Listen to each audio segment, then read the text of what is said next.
There is a silent war that takes place within every human being, a war between what we are and what we could become. This is the battle between potential and neglect. Potential is the raw, unshaped possibility within you, the power to transform your life, to create meaning, to build something out of nothing. But neglect is its shadow, the quiet, slow decay that happens when you refuse to act. Most people lose this battle not because they lack talent or opportunity, but because they choose comfort over confrontation. They avoid facing themselves, and in that avoidance, they surrender their potential to neglect. Every morning, life hands you a blank page, a new chance to rewrite the story of who you are. But the tragic reality is that many leave that page empty. They wake up, breathe, eat, and repeat the same patterns, unaware that they are silently burying their potential under layers of distraction and laziness. It is not that they don't want a better life. It's that they fail to recognize the cost of not trying. Neglect is not an instant destroyer. It is a slow poison. It doesn't take away your life in a moment. It erodes it day by day, until one morning you wake up, and the spark of possibility you once had has turned into regret. Potential demands conflict. It demands that you face the uncomfortable truth that your life, as it stands now, might not be the best version of what it could be. That realization hurts, and that's why people run from it. They distract themselves with noise. They justify their stagnation with excuses. They hide behind fear and comfort. But the cost of this denial is enormous. Every time you ignore your inner calling to grow, you strengthen the force of neglect. It becomes easier to waste a day, to lower your standards, to make peace with mediocrity, and slowly, neglect wins the war. But you must understand, potential is not something you discover, it is something you forge. It is built through discipline, clarity, and persistence. Every act of responsibility, no matter how small, is a victory against neglect.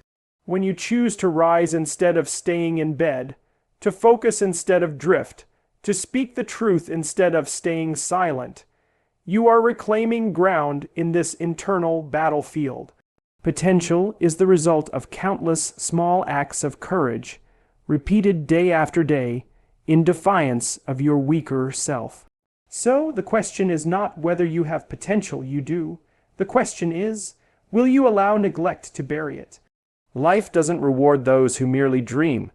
It rewards those who take the raw material of their being and shape it into something meaningful.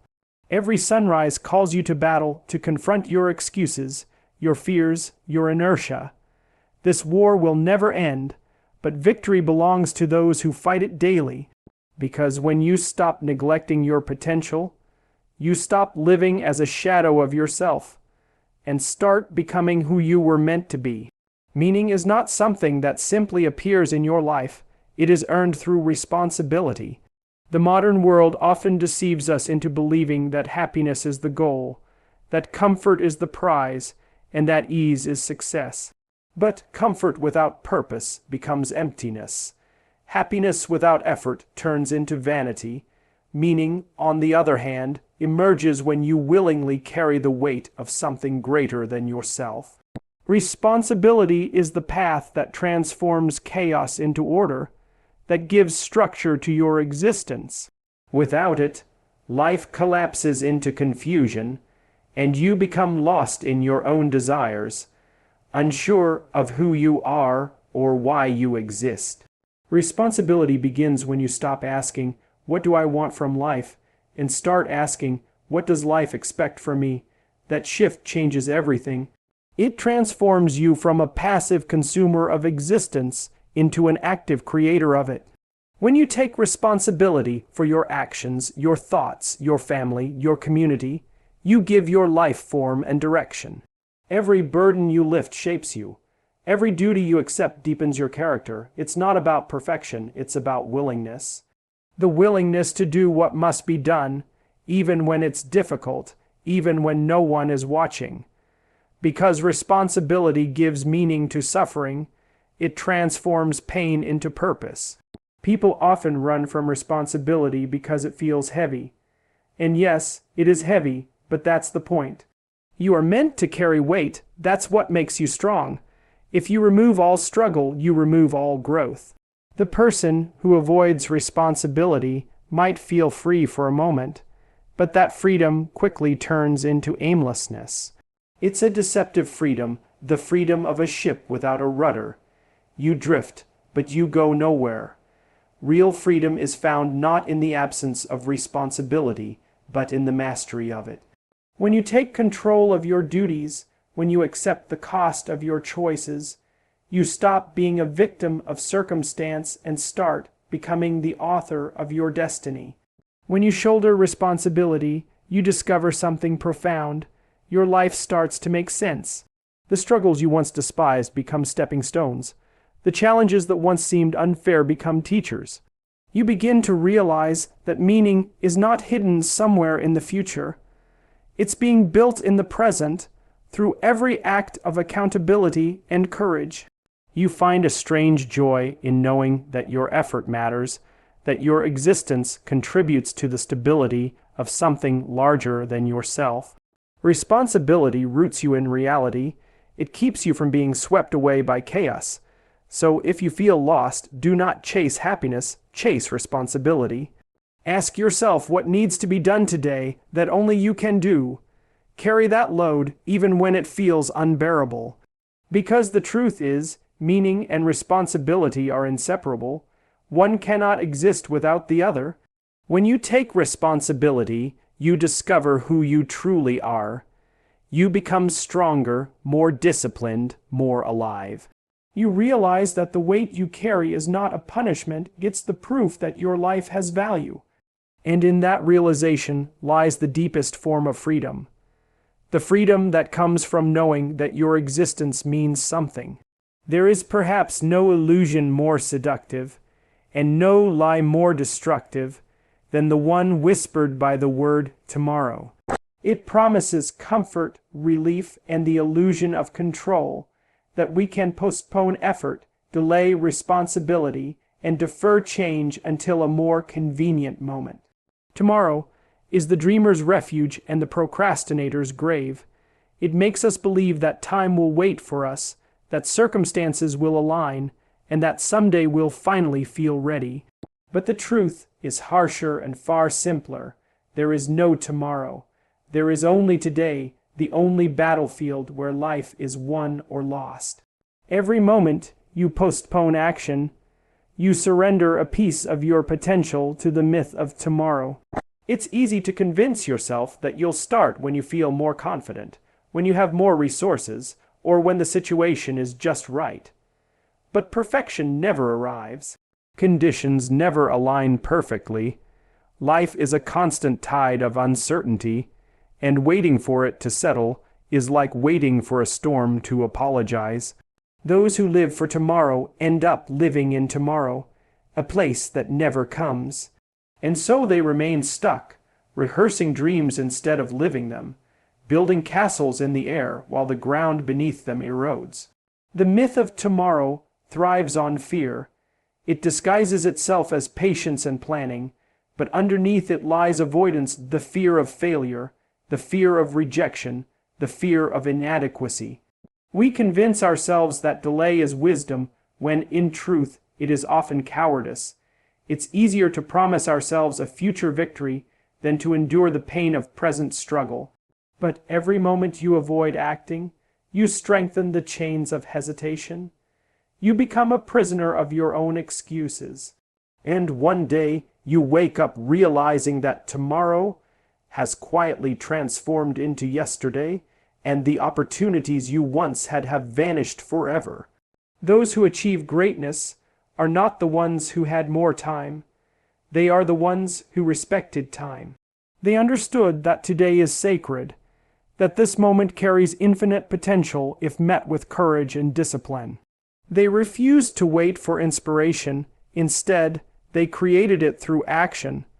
They did not depend on the promise of tomorrow, because they knew life doesn't guarantee one. Every achievement, every transformation begins with the humility to act now. Not later, not when it's easy, not when it feels safe, but now. Because tomorrow is a ghost, and ghosts cannot build reality, so destroy the myth of tomorrow. Stop speaking the language of delay. Look around you. Your life is not waiting in the future. It is unfolding right here, in this breath, in this choice, in this effort. The only true tomorrow is the one created by what you do today. If you waste this day, you waste every day after it.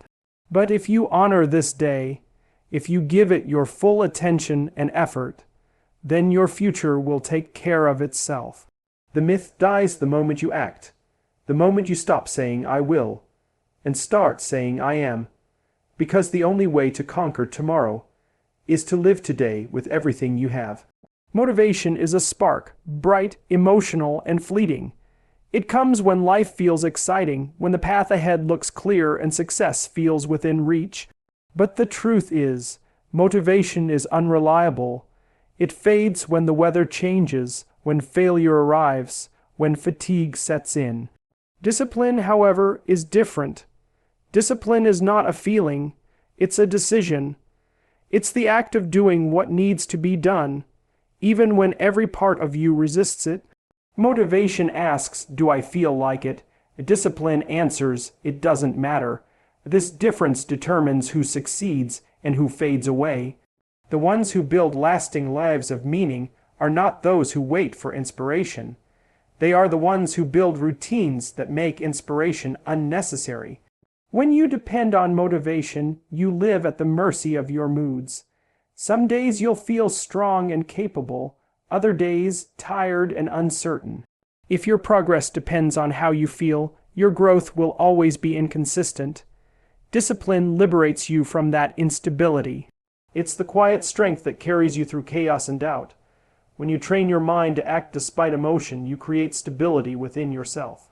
You learn that progress is not born in excitement, but in repetition, in doing the small, difficult things over and over until they become a part of who you are. Discipline doesn't ask for comfort, it demands consistency. There's something sacred about discipline because it transforms ordinary actions into acts of faith. Every time you choose discipline, you are declaring that your purpose is more important than your pain. You are saying to yourself, "I will not be ruled by weakness." The disciplined person understands that greatness is not achieved in a single heroic moment, but in thousands of quiet, unseen moments where you do what's right instead of what's easy.